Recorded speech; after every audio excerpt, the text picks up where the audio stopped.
মমতা বন্দ্যোপাধ্যায় বলছে অ্যাপ্লিকেশন করলে আপনার সিটিজেনশিপ চলে যাবে। আরে 71-এর পরে যারা এসছে তাদের বোকা বানাচ্ছেন কেন আপনি?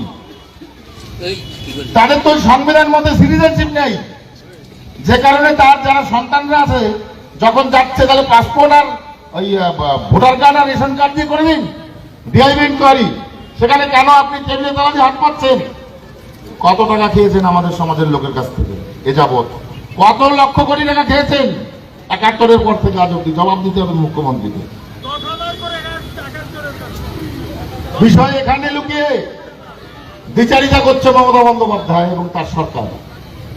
প্রত্যেকটা জায়গায় আপনারা এখন থেকে যাবেন, সন্তান যিনি আছে যে আছে তাকে পাঠাবেন।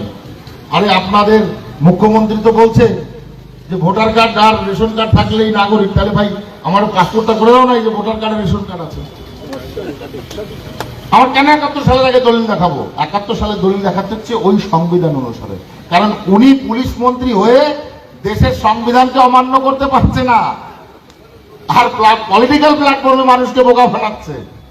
দ্বিচারিতা মমতা বন্দ্যোপাধ্যায়, কখনো কপাল কুণ্ডলা, কখনো ঘোড়া। হ্যাঁ, এই সমস্ত বন্ধ করুন। এটা লোকসভার ভোট, মানুষ জানে ভারতবর্ষের রক্ষা কি করছে, ভারতবর্ষকে প্রগতিশীল কি করছে। প্রত্যেকটা স্টেটে যথাযোগ্য যতটুকু দরকার ততটুকু মানুষের কাছে যা পৌঁছে দিচ্ছে সেটা একমাত্র নরেন্দ্র মোদীজির সরকার। আমাদের ভিডিও ভালো লাগলে লাইক এবং শেয়ার করুন, কমেন্ট সেকশনে গিয়ে জানান আপনাদের মতামত।